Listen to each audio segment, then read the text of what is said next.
প্রত্যেকের কাছে আসবো। সত্যজিৎ বাবু রয়েছেন এই মুহূর্তে। ময়ূক, এ রাজ্যের মানুষ তো সন্দেশখালি দেখলো, এ রাজ্যের মানুষ কালিয়াগঞ্জ দেখেছে, হাঁসখালি দেখেছে, আর কত দেখবে এ রাজ্যের মানুষ?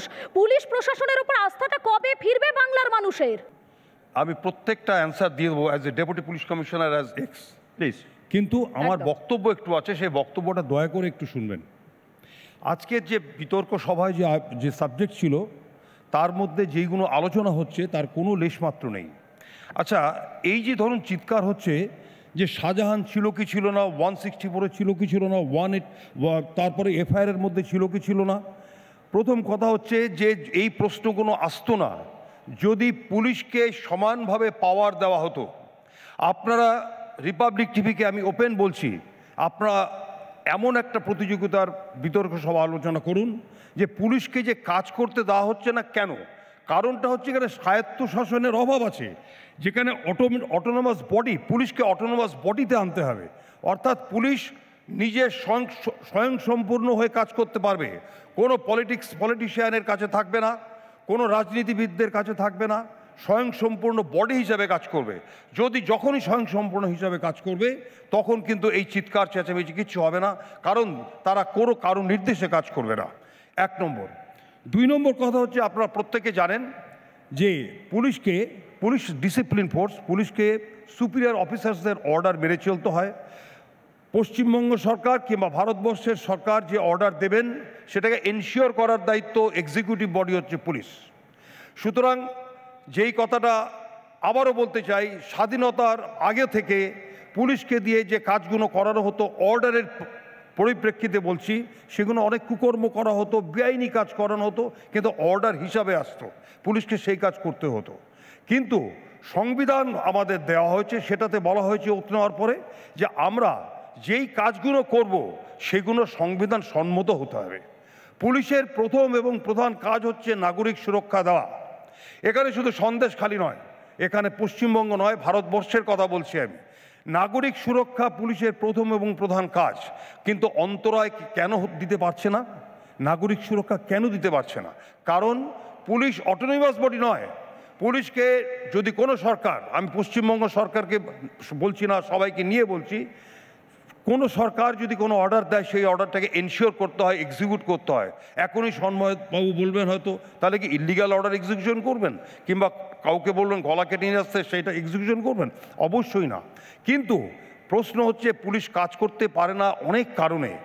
আমি অল ইন্ডিয়া বেসিসে বলছি, কিন্তু আপনারা ভাববেন না আমি কোনো পলিটিশিয়ান। আমি কিন্তু নো পলিটিশিয়ান। যতদিন চাকরিতে ছিলাম এখন পর্যন্ত আমি কোনো পলিটিক্সের মধ্যে নেই, থাকবো না। কিন্তু ঘটনা হচ্ছে যে পুলিশকে আটকে যাচ্ছে, তার কারণ নানাভাবে সরকার, সে যে কোনো সরকার হতে পারে, তাকে আটকে রাখা হয়। এবং নানা রকম কমিশন আছে, human rights commission, vigilance commission, schedule caste tribe commission, তাদেরকে মিথ্যা কমপ্লেন করিয়ে দেওয়া হয় এবং তাদেরকে কাজ করানো আটকাতে হয়। এবং আমি বক্তব্য করে আমি প্রত্যেকটা আনসার দিয়ে বল। সবচেয়ে বড় ভয় সেটা পুলিশের, সেটা হচ্ছে কম্পালসারি ওয়েটিং লিস্ট। এটা কেউ আলোচনা করলেন না। অর্থাৎ আপনার যদি যে কোনো সরকার যদি মনে করে, উত্তরপ্রদেশের সরকার, পাঞ্জাব সরকার, পশ্চিমবঙ্গ সরকার, যে কোনো পুলিশ অফিসারকে যদি মনে করে আজকে মিস্টার এক্সকে কম্পালসারি ওয়েটিং লিস্টকে পাঠাতে হবে, তাকে কম্পালসারি ওয়েটিং লিস্টে, তার কোনো কাজ নেই।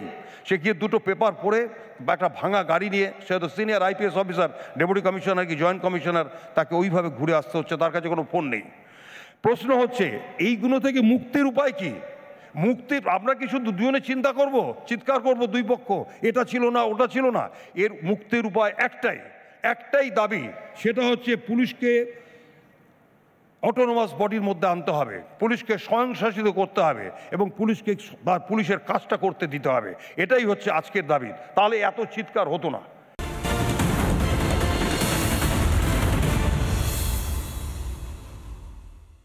একটাই দাবি, সেটা হচ্ছে পুলিশকে অটোনমাস বডির মধ্যে আনতে হবে, পুলিশকে স্বয়ংশাসিত করতে হবে এবং পুলিশকে পুলিশের কাজটা করতে দিতে হবে। এটাই হচ্ছে আজকের দাবি, তাহলে এত চিৎকার হতো না। এটা আমার দাবি। আপনি যে কোনো, আমার একটাই প্রশ্ন আমি একটু বলতে চাই। হ্যাঁ বলুন। প্রথম কথা হচ্ছে গিয়ে যে পুলিশকে উনি যে কথাটা বলছে, 2018 সালে সিকিউরিটি কমিশন করার জন্য সুপ্রিম কোর্ট ক্লিয়ার ইনস্ট্রাকশন দিয়েছিল, বা কোনো স্টেট করেনি, কোনো স্টেট। এবার আমি বলি যে আমার ঘর আজকে ভেঙে গেল, আমার বাড়ির পরিবার সমস্ত ভেসে গেল, আমি আমার বাড়িটার কথা বলবো, আমি আমার বাড়িটাকে আগে সামলাবো। আমি উত্তরপ্রদেশ, ভাগ্য ভালো সুপ্রিম কোর্ট এখন রুল দিয়েছে যে সন্দেশখালির সাথে কখনো মণিপুর হবে না। মণিপুর এখান থেকে 1450 কিলোমিটার দূরে। আমি আমার ওয়েস্ট বেঙ্গলে কী হচ্ছে একটা এক্সাম্পল দিলে বুঝতে পারবেন।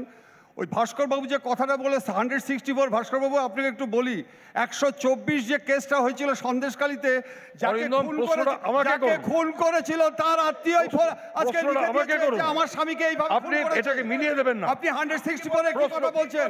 আর একটা আমি বলছি শুনে নিন, 2011 সালে 6 মেতে টিএমসি নেতা তপন দত্ত যে খুন হলো আপনি কি জানেন?